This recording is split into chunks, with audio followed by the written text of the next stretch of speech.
Hello, welcome back everyone.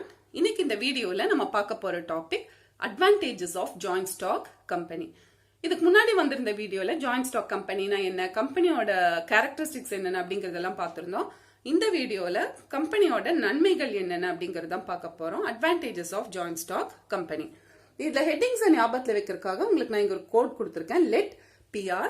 இதோட expansion வந்து நம்ம எல்லா எக்ஸ்பிளனேஷனும் பார்த்ததுக்கு அப்புறம் நம்ம ரீகால் பண்ணிக்கலாம். அப்படி இன்னும் ஈஸியா இருக்கும். இப்போ ஃபர்ஸ்ட் அட்வான்டேஜ் என்னன்னு பாருங்க, லார்ஜ் கேபிட்டல். கம்பெனியோட ஒரு பிக்கஸ்ட் அட்வான்டேஜ் என்னன்னு கேட்டீங்கன்னா இந்த லார்ஜ் கேபிட்டல் தான். ஏன்னா கம்பெனில நிறைய மெம்பர்ஸ் இருப்பாங்க, எல்லாருமே பணத்தை போடுவாங்க, எல்லாருமே கேபிட்டலை கான்ட்ரிபியூட் பண்ணுவாங்க. ஸோ கம்பெனில கேபிட்டல் வந்து பெரிய அளவில் இருக்கும், லார்ஜ் கேபிட்டலா இருக்கும். இப்போ ஒரு பெரிய பிசினஸ் ஆரம்பிக்கணும், பெரிய ஒரு ப்ராஜெக்ட், அதுல நிறைய பணம் முதலீடு பண்ணும், ஹியூஜ் கேபிட்டல் தேவைப்படுது அப்படின்னா அதை வந்து நம்ம கம்பெனியா தான் ஆரம்பிக்க முடியும். ஏன்னா கம்பெனியால மட்டும்தான் அவ்வளோ கேபிட்டலை கலெக்ட் பண்ண முடியும். ஈவன் ஃபாரின் இன்வெஸ்டர்ஸ் கூட கம்பெனில பணத்தை போடுறதுக்கு ரெடியா இருப்பாங்க. So large scale business units ஆரம்பிக்கணும் அப்படின்னா அதை கம்பெனியா மட்டும்தான், கம்பெனி ஃபார்ம் ஆஃப் ஆர்கனைசேஷனா மட்டும்தான் ஆரம்பிக்க முடியும். ஏன்னா அந்த அளவுக்கு அந்த பிசினஸுக்கு தேவையான அளவு லார்ஜ் கேபிட்டலை ஒரு கம்பெனியால மட்டும்தான் கலெக்ட் பண்ண முடியும். இது சோல் ட்ரேடர்ஷிப்னாலேயோ பார்ட்னர்ஷிப்னாலேயோ முடியாது. So first advantage, large capital. A company can secure large capital compared to sole trader and partnership. Partnership and sole trader விட கம்பெனியால பெரிய அளவு கேபிட்டலை கலெக்ட் பண்ண முடியும். Large amount of capital is necessary for conducting business on a large scale. So large scale business பண்ணோம்னா எது கண்டிப்பா நமக்கு தேவைப்படும்? Large amount of capital. அப்ப large scale business எல்லாம் நம்ம எப்படி ஆரம்பிக்கணும்? கம்பெனியா தான் ஆரம்பிக்க முடியும். Second one, limited liability. இதுல அட்வான்டேஜஸ்ல வர நிறைய பாயிண்ட்ஸ் உங்களுக்கு கேரக்டரிஸ்டிக்ஸ்ல பார்த்ததாவே தான் இருக்கும், ரிப்பீட் ஆகுற மாதிரி தான் இருக்கும். கேரக்டரிஸ்டிக்ஸ்ல இருந்து தான் நிறைய பாயிண்ட் அட்வான்டேஜஸ்ல வரும். செகண்ட் அட்வான்டேஜ் என்னன்னா லிமிட்டட் லைபிலிட்டி. இதோ இன்னொரு அட்வான்டேஜ். இப்ப பிசினஸ்ல ஏதாவது ஒரு பாதிப்பு ஏற்பட்டதுன்னா ஷேர் ஹோல்டரோட பர்சனல் ப்ராப்பர்ட்டிஸை அது பாதிக்காது. இப்போ நான் ஒரு கம்பெனில ஷேர் வாங்கியிருக்கேன், 20,000 rupeesக்கு ஷேர் வாங்கியிருக்கேன் வைங்க. நாளைக்கு ஃபியூச்சர்ல கம்பெனில ஏதாவது கடன் பிரச்சனை வரப்போ நான் எவ்வளவு பணத்தை இழப்பேன்னா கம்பெனில நான் இன்வெஸ்ட் பண்ண அமௌண்ட் அந்த 20,000 அதை மட்டும் தான் நான் இழப்பேனே தவிர என்னுடைய பர்சனல் ப்ராப்பர்ட்டிஸ் சேஃபா இருக்கும். அதுல வந்து எந்த பாதிப்பும் ஏற்படாது. ஸோ எனக்கு ரிஸ்க் வந்து ரொம்ப கம்மி தான். சோல் ட்ரேடர்ஷிப் பார்ட்னர்ஷிப்பை விட கம்பெனில ரிஸ்க் கம்மி. ஏன்னா லைபிலிட்டி வந்து லிமிட்டட், என்னோட பர்சனல் ப்ராப்பர்ட்டிஸ் சேஃபா இருக்கும். The liability of a shareholder is limited. So இது ஒரு பெரிய அட்வான்டேஜ், அவங்க பர்சனல் ப்ராப்பர்ட்டிஸ்ல பாதிப்பு ஏற்படாது. அதே மாதிரி செகண்ட் பாயிண்ட் என்ன சொல்றாங்கன்னா கேரண்டி கம்பெனிஸ் அப்படின்னு ஒரு கிளாஸ் ஆஃப் கம்பெனிஸ் இருக்கு. அதை பத்தி நம்ம டிஃப்ரெண்ட் டைப்ஸ் ஆஃப் கம்பெனிஸ்ல நம்ம பார்க்கலாம். இப்ப கேரண்டி கம்பெனில இப்போ நான் ஒரு கேரண்டி கம்பெனில மெம்பரா சேரேன்னு வைங்க. அதுல மெமராண்டம்ல ஒரு அமௌண்ட் குறிப்பிட்டிருப்பாங்க. நான் சேர்றப்பவே என்ன பண்ணுவேன்னா மெம்பரா ஜாயின் பண்றப்பவே கம்பெனி வைண்ட் அப் பண்ற டைம்ல கம்பெனியோட கடன் டெட்ஸை செட்டில் பண்றதுக்காக நான் வந்து ஒரு எக்ஸாம்பிளுக்கு 10,000 rupees கொடுக்குறேன் அப்படின்னு சொல்லி முன்னாடியே ஒரு கேரண்டிய கொடுத்துருவேன். இந்த 10,000ங்கிறது மெமராண்டம்ல நார்மலி எவ்வளவு அமௌண்ட்ங்கிறது குறிப்பிட்டிருப்பாங்க. ஸோ அந்த குறிப்பிட்ட தொகையை கம்பெனி க்ளோஸ் பண்ற டைம்ல கடனை செட்டில் பண்றதுக்காக நான் கொடுக்குறேன் அப்படின்னு சொல்லி முன்னாடியே நான் மெம்பரா ஜாயின் பண்றப்ப ஒரு கேரண்டியை கொடுத்துருவேன். அதனால தான் இது கேரண்டி கம்பெனி அப்படிங்கிறோம்.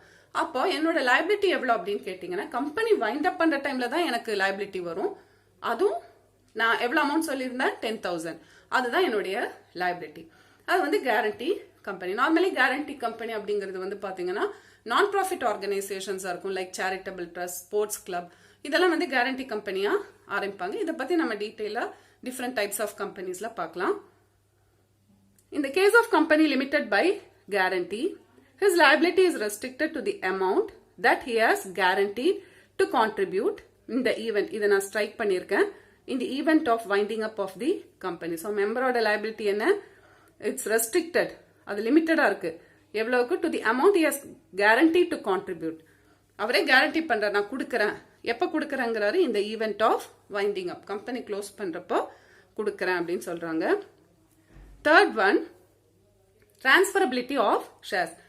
நம்ம ஒன்ஸ் ஒரு கம்பெனில ஷேர் வாங்கினா 20,000 ரூபாய் கொடுத்து கம்பெனில ஷேர் வாங்கியிருக்கேன், என் பணம் அதுல மாட்டிடுச்சுன்னு நான் நினைக்க வேண்டாம்.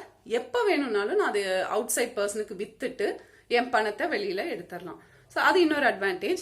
ஒன்ஸ் நான் பணத்தை இன்வெஸ்ட் பண்ணிட்டேன், ஸோ ஒன்ஸ் ஃபார் ஆல் அது லாக்ட் ஆயிடுச்சு, எனக்கு அது திருப்பி கிடைக்காதுங்கிற பயம் வேண்டாம்.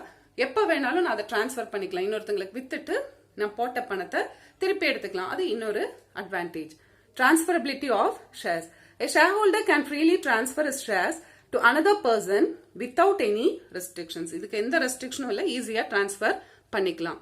A shareholder can easily convert his shares into money by selling his shares. So நம்ம வாங்கின ஷேரை ஈஸியா பணமா மாத்திக்கலாம், அந்த ஷேரை விற்கிறது மூலமா ஈஸியா பணமா மாத்திக்கலாம். பிரைவேட் கம்பெனியில மட்டும் ஷேர்ஸை டிரான்ஸ்ஃபர் பண்றதுக்கு சில ரெஸ்ட்ரிக்ஷன்ஸ் இருக்கு. பப்ளிக் லிமிடெட் கம்பெனியில நம்ம ஃப்ரீயா டிரான்ஸ்ஃபர் பண்ணிக்கலாம், எந்த ரெஸ்ட்ரிக்ஷன்ஸும் இல்லை. Next, promotion of savings and investment habit. இப்போ பேங்க்ல போடுறதை விடையோ இல்ல வேற எதுலயாவது இன்வெஸ்ட் பண்றதா, இன்சூரன்ஸ், பேங்க் இதுல இன்வெஸ்ட் பண்றதை விட ஷேர் மார்க்கெட்ல நம்ம ரொம்ப கேர்ஃபுல்லா இன்வெஸ்ட் பண்ணோம் அப்படின்னா நார்மலி மற்ற ஃபார்ம்ஸ் ஆஃப் இன்வெஸ்ட்மெண்ட்டை விட இதுல ரிட்டர்ன்ஸ் வந்து அதிகமா வரும் அப்படின்னு சொல்லுவாங்க. ஸோ நிறைய பேருக்கு என்ன எப்படி டெண்டன்சி இருக்கும்னா, நம்ம அனாவசியமா செலவு பண்ற பணத்தை சேர்த்து வச்சு கம்பெனியில இன்வெஸ்ட் பண்ணலாம், ஷேர் வாங்கலாம். 10 rupees இருந்தா கூட நம்ம ஷேர் வாங்க முடியும். ஸோ நம்ம ஷேர் வாங்கலாம், நல்ல கம்பெனியோட ஷேரா வாங்கி போட்டா ஃபியூச்சர்ல நமக்கு அது ஒரு பெரிய பாதுகாப்பு, பெரிய ஒரு ரிட்டர்ன்ஸ் நமக்கு அதுல இருந்து கிடைக்கும் அப்படிங்கிற ஒரு நினைப்பு நிறைய பேருக்கு இருக்கு. ஸோ அதனால மக்களுக்கு நடுவுல சேவிங்ஸ் அண்ட் இன்வெஸ்ட்மெண்ட் ஹேபிட் அது வந்து ப்ரொமோட் பண்ணுது. Joint stock company system encourages people to save. அன்வான்டா ஸ்பெண்ட் பண்ணாம பணத்தை சேவ் பண்ணி நம்ம அதை ஏன் ஷேர் மார்க்கெட்ல போடக்கூடாது, ஸோ தட் நமக்கு ஒரு நல்ல ரிட்டர்ன் வரும் அப்படின்னு வந்து மக்கள் நினைக்க ஆரம்பிச்சிட்டாங்க. Even small amount can be used for the purchase of the shares. ஒரு ஸ்மால் அமௌண்ட்டை வச்சு கூட ஷேர்ஸை வாங்கிக்கலாம்.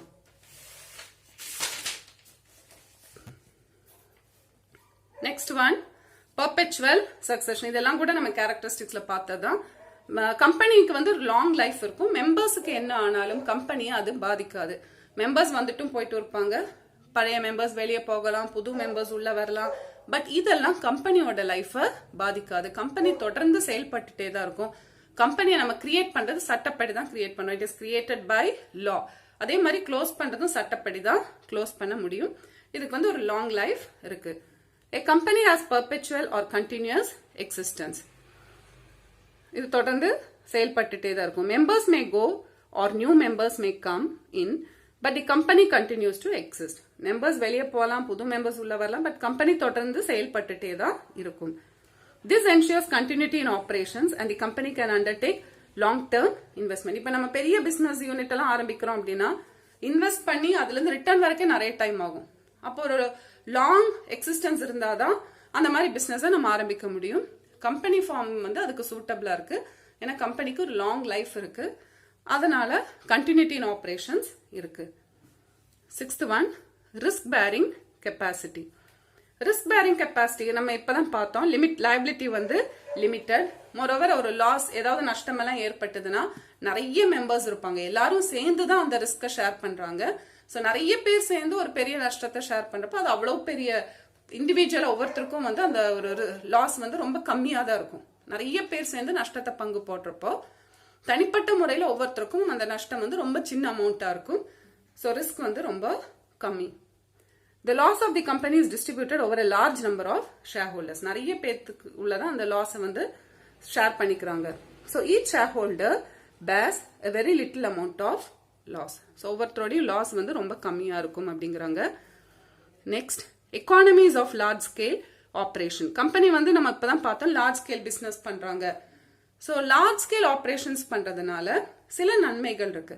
என்ன அப்படின்னு கேட்டீங்கன்னா, இப்ப நம்ம ஸ்மாலர் குவான்டிட்டிஸ்ல ப்ரொடியூஸ் பண்றதை விட லார்ஜ் குவான்டிட்டிஸ்ல ப்ரொடியூஸ் பண்றப்போ cost of production per unit வந்து கம்மியா இருக்கும். இப்ப நம்ம பல்கா ரா மெட்டீரியல்ஸ் வாங்குறோம், அப்ப அதுல நமக்கு டிஸ்கவுண்ட் கிடைக்கும். அதே மாதிரி ப்ரொமோஷன் எக்ஸ்பென்ஸ் நம்ம ஸ்மாலர் குவான்டிட்டிஸ்ல ப்ரொடியூஸ் பண்ணாலும் ப்ரொமோஷன் எக்ஸ்பென்ஸ் ஒரே மாதிரி தான் இருக்கும். லார்ஜர் குவான்டிட்டிஸ்ல ப்ரொடியூஸ் பண்ணாலும் ப்ரொமோஷன் எக்ஸ்பென்ஸ் ஒரே மாதிரி தான் இருக்கும். லாஜிஸ்டிக்ஸ், காஸ்ட் ஆஃப் லாஜிஸ்டிக்ஸ் ஒரே மாதிரி தான் டிஸ்ட்ரிபியூட் ஆகும். அதே மாதிரி ஒர்க்கர்ஸ், மெஷினரிஸ் இதெல்லாம் ஃபுல்லஸ்ட் கெப்பாசிட்டிக்கு நம்ம யூட்டிலைஸ் பண்ணோம்னா லார்ஜ் ஸ்கேல் ப்ரொடக்ஷன் பண்றப்ப அது வந்து இனிமே ஈஸியா பண்ண முடியும், எஃபிஷியன்சி அதிகமா இருக்கும். ஸோ இதனால எல்லாம் என்ன ஆகும்னா, லார்ஜ் ஸ்கேல் ப்ரொடக்ஷன் பண்றப்போ பர் யூனிட் காஸ்ட், அந்த cost of production per unit இருக்கும் பாருங்க, அது வந்து கம்மியா இருக்கும். ஸ்மாலர் குவான்டிட்டிஸ்ல ப்ரொடியூஸ் பண்றதை விட லார்ஜர் குவான்டிட்டிஸ்ல ப்ரொடியூஸ் பண்றப்போ cost of production per unit வந்து கம்மியா இருக்கும். ஸோ அதனால கஸ்டமர்ஸ்க்கு வந்து கம்மி விலைக்கு பொருளை விற்க முடியும். கஸ்டமர்ஸுக்கும் பெனிஃபிட், கம்பெனிக்கும் benefit.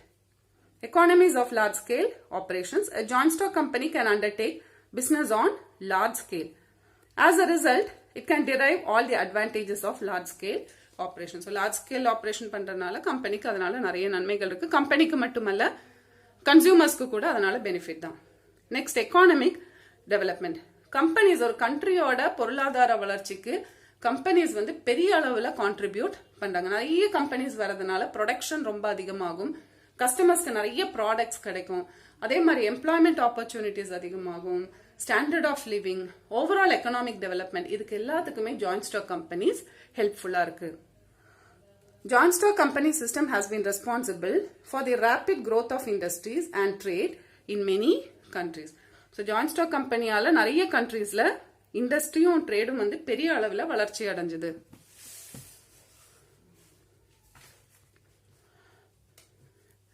Since joint stock companies have large financial resources, they are able to undertake large scale production. நிறைய resources இருக்கிறதுனால large scale production அவங்களால பண்ண முடியும்.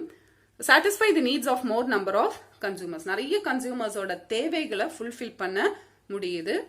Creates large scale employment opportunities. நிறைய பேத்துக்கு வேலையை கொடுக்குது. Promote balanced regional development. ஒரு கண்ட்ரியில ஈவன் ரூரல் ஏரியாஸ் கூட டெவலப் ஆகிறதுக்கு கம்பெனி ஹெல்ப்ஃபுல்லா இருக்கு. And contribute substantially to the government by way of taxes. நிறைய டாக்ஸ் கட்டுறதுனால கவர்மெண்ட்டுக்கும் கம்பெனிஸ் மூலமா நிறைய இன்கம் வருது. ஸோ இதெல்லாம் வந்து மற்ற other advantages of joint stock companies. இப்போ நம்ம இங்க கோட் எழுதி வச்சிருந்தோம், ஜஸ்ட் என்னன்னு பார்த்துடலாம். Large capital limited liability 2 L இருக்கு. Large capital limited liability 2 E. Economic development, economies of large scale operation. T transferability of shares.